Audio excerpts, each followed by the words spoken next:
자, 이번 영상은 드디어 마지막 5형식 문형을 다룰 겁니다. 자, 1형식은 주어와 동사로 완결된 문장이었죠.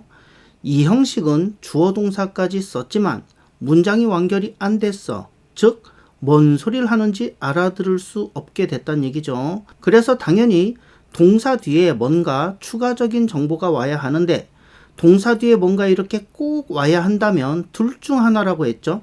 목적어가 오든가 보어가 오든가 둘 중 하나예요. 자, 이 형식은 근데 이렇게 동사 뒤에 보어가 오는 경우예요. 근데 보어 자리에 올 수 있는 품사는 딱 정해져 있다고 했어요. 명사가 오던가 아니면 형용사가 오던가. 그리고 이렇게 보어가 와야만 하는 이유는 뭐 때문이라고요? 그쵸, 동사 때문이라고. 동사의 뜻 때문이라고. 자, 근데 3형식은 주어 동사까지 썼지만 역시 문장이 완결이 안 됐어요. 그래서 동사 뒤에 또 뭔가 또 추가 정보를 써줘야 돼. 그래야 뭔 소리를 하는지 알아들을 수가 있다는 거죠. 이 경우에는 목적어, 즉 을, 에게, 요게 와야 하는 경우에요. 물론 영어의 모든 목적어가 을, 에게 요렇게 해석이 딱딱 떨어지진 않지만 그래도 99%는 일치하니까 보통 이렇게들 말해도 큰 무리는 없습니다. 역시 이렇게 목적어가 꼭 와야 하는 이유도 저놈의 동사 때문이었어요. 동사의 뜻 때문에 목적어가 반드시 와야 하는 거예요. 4형식은 역시 동사의 뜻 때문에 특이하게 전개가 되는데 주어 동사까지 써놓고 뒤에 반드시 목적어가 2개가 와야 돼. 그래야 뭔 소리를 하는지 알아들을 수 있는 그런 문장이에요. 역시 왜 이렇게 목적어가 2개씩이나 필요하냐? 결국 이것도 저놈의 동사 때문에, 동사의 뜻 때문이에요. 보통 뭐뭐해 주다 라는 의미를 가진 수요 동사가 와서 그렇다 그랬죠. 줬으면 누구에게 줬는지, 뭘 줬는지 이 2가지가 반드시 필요하거든요. 대화 맥락상 뻔히 알 수 있으면 생략할 수도 있겠지만 그렇지 않으면 반드시 이 2가지가 꼭 필요하다는 것이 기본적인 원칙이에요.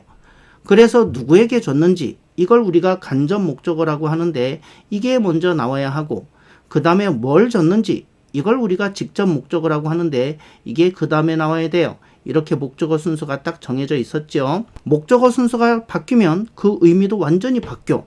그래서 이렇게 목적어 순서를 꼭 지켜야 돼요. 탐에게 호랑이를 보여주면 와, 호랑이다. 이렇게 탐이 감탄을 하겠지만 호랑이에게 탐을 보여주면 와, 밥이다. 이렇게 호랑이가 좋아합니다. 탐의 운명이 관람객이 되느냐 아니면 호랑이 밥이 되느냐 완전 달라져요. 그래서 수요동사, 즉 준다. 친구가 선물을 주면 잘 간직해라. 주면 잘 간직해라. 간직, 간접 목적어, 직접 목적어 이렇게 목적어 순서가 딱 정해져요. 자, 이게 그동안 우리가 배웠던 1형식부터 4형식까지의 정리입니다. 자, 그럼 5형식 문형은 어떻게 생겼을까요? 5형식은요. 주어 동사 나오고 그 다음에 목적어가 나와요. 자, 역시 목적어가 나오는 이유도 딱 하나예요. 동사 때문에, 동사의 뜻 때문에. 근데 여기까지는 어쨌든 3형식이랑 똑같죠? 근데 대화 상황이라든가 동사의 의미 때문에 저 목적어가 어떤 상태인지, 저 목적어가 뭐 하는지 이걸 표현해 줘야 할 때가 있어요. 표현해도 되고 안 해도 되는 게 아니라 꼭 그렇게 해야 될 때가 있습니다. 이렇게 목적어의 상태나 행위를 표현하는 걸 목적 보호라고 해요. 그래서 이 5형식 문형은 목적어 다음에 목적어의 상태, 행위를 표현하는 목적 보호가 오는 문형을 말해요. 여기서 여러분들이 반드시 정확히 알아두셔야 하는 것이 목적 보호의 정의예요. 항상 말씀드리지만 뭔가 헷갈릴 때가 있는데 이럴 때 강력한 해결책이 바로 기본적인 정의, 기본적인 원칙이거든요. 자, 이따가 보여드리겠지만 저게 목적 보호인지 아니면 목적어인지 헷갈릴 때가 있어요. 해석을 해보면 요거 같기도 하고 저거 같기도 하고 이렇게 헷갈릴 때가 있습니다. 그럴 때 강력한 위력을 발휘하는 게 바로 기본 정의, 기본 원칙이에요. 다시 한번 목적 보호의 정의를 확인해 보겠습니다. 목적 보호는 목적어의 상태, 행위를 표현하는 말이다.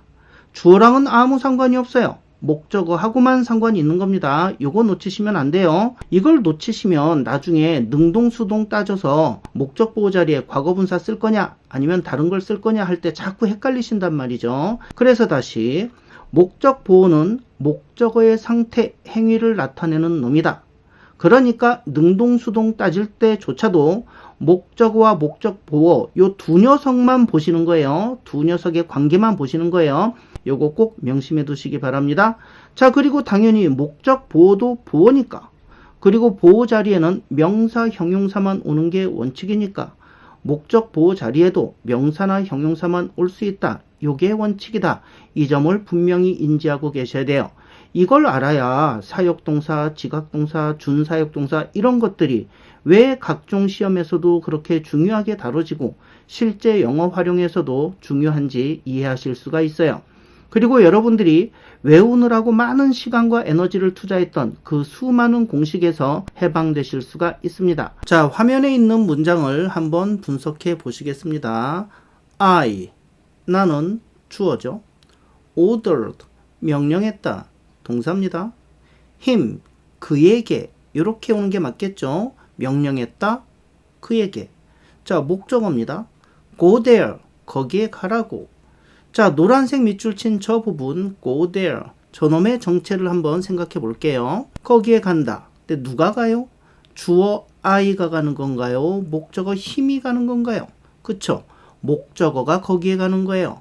이렇게 목적어의 행위나 상태를 나타내는 것을 우리는 목적 보호라고 한다. 이렇게 목적 보호의 정의를 명확히 내려놨죠. 그래서 go there는 목적 보호인 거예요. 근데 보호 자리엔 명사나 형용사만 올 수 있는 게 원칙이거든. 저렇게 동사 go 얘가 오면 안 되는 거예요.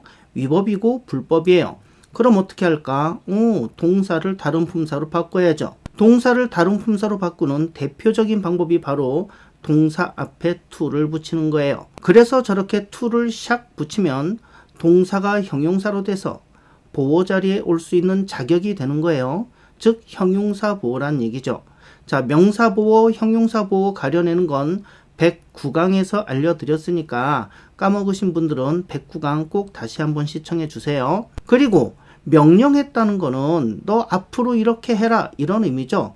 이렇게 미래적인 의미, 앞으로 이렇게 해라 이런 행위를 표현할 때는 to 부정사를 사용한다고 했어요. 자, 이 부분도 6강, 8강, 14강에서 계속 말씀드렸고 그 외 영상에서도 제가 한 58,000번 정도 언급을 했던 내용이에요. 자, 그래서 우린 저런 문장을 보고 order A to 원형, A에게 뭐뭐 하라고 명령하다 이렇게 공식으로 외울 게 아니라 order, 명령한다? 그럼 누구에게 명령했을까? 당연히 누구에게 목적어 와야 하고 그럼 뭐 하라고 명령했을까? 목적어가 뭔 행위를 해야 하는 걸까? 이렇게 목적어의 행위를 표현하는 목적 보호가 와야겠구나 라는 걸 당연히 생각할 수 있어야 돼요. 왜? 우리말도 그렇거든. 그래야 제대로 전달이 되니까 이거는 공식으로 외울 게 아니고 언어가 가지고 있는 당연한 구조고 절차고 그죠? 필요한 내용들인 거예요. 사장님이 명령해서 청소하라고 이렇게 말하면 일단 청소는 하기 싫으니까 한번 확인해야죠. 청소하라고? 누구한테? 나한테? 우리 부서에? 이렇게. 그러니까 우리 말에서도 명령했다 그러면 누구에게 명령했는지가 나와야 의미가 명확해지는 거예요. 자, 그리고 이번엔 야, 사장님이 명령했어 너희한테 이러면 응 알았어 할게 이럴 수가 없잖아요. 사장님이 너희에게 명령했대. 근데 뭐 하라는 말이 안 나왔거든. 그럼 당연히 우리는 뭐 하래? 뭐 하라는 건데 이렇게 되물을 수밖에 없잖아요. 이렇게 되묻는다는 거는 문장이 완결되지 않았다라는 뜻이라 그랬죠. 자, 그러니까 order A to 원형이라는 구조는 영어만의 독특한 구조가 아니라는 거예요. 그래서 공식화할 필요도 없다는 거고요. 우리말도 같은 구조로 쓰이거든. 다만 어순이 좀 다를 뿐이에요. 영어의 어순, 주어 동사 먼저 나오고 동사다면 당연히 목적어가 최우선적으로 배치가 되는 거죠. 자, 그 다음에 목적어가 해야 하는 일이 나와. 목적 보호가 나오고 이게 지금 우리가 오형식, 주어 동사, 목적어, 목적 보호의 구조를 익히는 이유예요. 근데 이것도 특별할 것이 없이 우리가 그동안 맨날 하던 거예요. 영어는 주어 동사부터 쓴다. 근데 주어 동사까지 썼는데 뭔 소린지 못 알아듣겠다. 그러면 뒤에 추가적인 정보가 와야지. 그게 목적어지. 지금 하나 추가한다면 목적어가 뭐 하는지 또 정보가 필요해? 그럼 그거 목적어 뒤에 써라. 목적어가 할 일이니까. 왜 목적어 뒤냐고? 이 동사 뒤에 추가 정보 필요하면 목적어가 최우선이라 했으니까 일단 목적어부터 쓰고 그 다음에 얘가 뭐 할지는 그 뒤에 쓰라고. 그죠? 여태 이 이야기 58,000번 정도 했다니까요. 그래서 동사 order, 명령하다라는 말은 그 뒤에 이런 것들이 와야 의미가 완성되는구나. 명령했다. 누구에게 명령했을까? 목적어. 뭐 하라고 했을까? 목적어가 할 일, 목적 보호. 자, 근데 목적 보호 자리엔 명사나 형용사가 와야 돼. 동사는 뭐다? 그래서 동사의 품사를 바꿔줘야 하는데 동사를 다른 품사로 바꾸려면 앞에 to를 붙인다 이거지. 그래서 저기에 to가 붙었구나. 그치, 당연히 붙어야지. 안 그럼 큰일 나니까. 보호 자리에 동사 오면 틀린 표현 되니까 당연히 to가 붙어야지. 이렇게 이해를 하셔야 된다는 거죠. 이렇게 이해를 해버리면 다른 동사가 이런 형태로 쓰이는 그 수많은 공식을 외우실 필요가 없어요. 목적 보호 자리구나. 앞으로 이렇게 하라는 거구나. 그럼 to 붙여야지. 동사가 올 것 같으면 이렇게 이해하면 끝나는 거거든요. 자, 근데 이 문장을 4형식 아니냐? 이렇게 4형식인지 5형식인지 헷갈리시는 분들도 계십니다. 왜 그러냐면 나는 ordered, 명령했다. him, 그에게, 간접 목적어, 여기까지 맞아요. to go there, 거기에 갈 것을 이렇게 해석해도 되거든. 우리말로 이렇게 해석해도 통하잖아요. 나는 명령했다. 그 사람에게 거기 갈 것을 명령했다. 그죠? 그럼 거기에 갈 것을 을을 이거 목적어인데 을을 그죠? 그러면 직접 목적어 이거 4형식 아닌가? 이렇게 헷갈리시는 분들 계십니다. 자, 영어도 우리말도 언어기 때문에 서로 간의 해석, 단어의 확장 등이 상당히 유사점이 많다고 했죠? 그리고 그거를 여러분들이 지금까지 저랑 같이 공부하시면서 굉장히 많이 확인하셨어요. 근데 이렇게 해석으로 해서 저게 4형식인지 5형식인지 혼동이 생기면 이걸 해결할 수 있는 유일한 방법은 정의와 원칙이에요. 그래서 제가 평소에는 편안하게 해석을 활용해서 이해하시면 대부분 해결되지만 혹시라도 혼동이 생긴다? 그러면 정의, 원칙을 들이대라고 했어요. 즉 정의, 원칙이 1순위, 해석이 2순위, 문제 해결할 땐 이렇게 하면 됩니다. 자, 목적 보호의 정의를 저기에 들이대 보겠습니다. To go there, 거기에 간다. 근데 누가 가지? 목적어 힘, 얘가 가는 거구나. 목적어의 행위구만. 목적어의 행위. 우린 이걸 목적 보호라고 정의를 했었지. 그럼 해석이 뭐가 됐든 얘는 목적 보호네. 끝. 요렇게 종지부를 찍으셔야 돼요. 자, 5형식이란 얘기지. 자, 근데 이 문장은 어떨까요? 똑같은 order가 쓰였는데 내가 ordered him. 자, 여기서는 뒤에 some water 이런 말이 나오는 거 보니까 명령했다가 아니고 주문했다 이런 뜻인 것 같아요. 자, 근데 문제는 some water, 얘는 명사죠. 명사는 문장 속에서 주어, 목적어, 보호 역할을 해야 돼요. 주어, 목적어, 보호 역할 못하면 명사는 절대로 문장 속에서 남아있어서는 안 됩니다. 자, 근데 주어는 아니야. 왜? 주어 자리엔 얘가 있으니까. 자, 그럼 목적어일까? 그럴 수도 있네. 만일에 이게 4형식이라면 him, 간접 목적어, some water, 직접 목적어 이렇게 될 수 있으니까. 자, 목적 보호일 수도 있을까? 그것도 가능하죠. 왜? 목적어 him 뒤에 나왔으니까. 그죠? 목적어 뒤에는 목적 보호도 올 수 있고 목적 보호 자리에는 명사나 형용사가 오는데 쟤는 명사야. 그럼 목적 보호가 될 수도 있겠네. 그리고 이제 이 두 가지 가능성을 놓고 보는 거죠. 그래서 얘는 목적어 아니면 목적 보호인데 과연 뭘까요? 자, 목적 보호의 정의가 뭐였어요? 목적어의 행위, 상태를 나타내는 거야. 근데 some water, 명사니까 행위는 아니죠. 그럼 상태인가? 목적어의 상태인가? 그 사람은 물이다? 액체 상태다? 안 되죠. 자, 목적어의 행위나 상태가 아니네. 그럼 목적 보호가 아니지. 주어도 아니고 보호도 아니면 명사가 할 일은 딱 하나밖에 안 남잖아요. 그쵸? 목적어. 그러면 저 문장은 목적어가 두 개네. him, 목적어, water, 목적어. 목적어가 두 개인 건 4형식, 즉 수요 동사밖에 없지요. 그럼 저때 order, 얘는 주문해 주다라는 뜻이에요. 수요 동사니까. 그죠? 그러면 나는 ordered, 주문해 주었다. him, 그에게 some water, 약간의 물을, 그 사람 대신 물을 좀 주문해 줬구만. 이렇게 해석해야겠구나. 이렇게 결론이 나는 거예요. I told, 나는 말해 주었다. Tom에게 to buy the stock, 그 주식을 사라고. 자, 이 문장도 해석에 따라서 4형식이냐 5형식이냐 이렇게 헷갈리실 수 있습니다. 나는 말해주었다. 탐에게 그 주식을 사라고. 주식을 산다. to buy the stock. 이 행위를 하는 건 탐이고 탐은 목적어죠. 목적어가 사는 거네. 목적어의 행위네. 아하, 목적보어구나. 이러면 5형식. 근데 이걸 해석을 나는 말해주었다. 탐에게 그 주식을 살 것을 이렇게 목적어식으로 해석할 수도 있죠. 우리말에선 이것도 자연스럽습니다. 이러면 탐에게 간접 목적어, 살 것을 직접 목적어, 사형식이네. 이렇게 판단할 수도 있죠. 하지만 해석에 따라서 한 문장이 사형식도 되고 5형식도 될 수는 없어요. 그죠? 한 사람이 남자도 되고 여자도 되고 이럴 수는 없잖아요. 자, 그러면 이렇게 헷갈릴 때는 어떻게 하라고? 그쵸. 정의와 원칙을 들이대는 거예요. 자, 주식을 사는 건 탐의 행위인가? 그렇다. 탐이 사는 거다. 그럼 목적어의 행위네. 그럼 목적 보호네. 5형식 끝. 이렇게 되는 겁니다. 그럼 저기에 to는 왜 붙었지? 이것도 한번 생각을 다시 해봐야죠. 그죠? 자, 탐이 주식을 사는 거야. 목적어의 행위야. 목적어의 행위를 우리는 목적 보호라고 얘기해. 그럼 저 노란 밑줄 친 부분은 목적 보호 자리야. 보호 자리에는 명사나 형용사만 와야 돼. 근데 by, 쟤는 동사거든. 동사는 보호 자리에 못 옵니다. 그죠? 그런 거 동사를 그대로 두면 안 되겠죠. 품사를 바꿔줘야 돼요.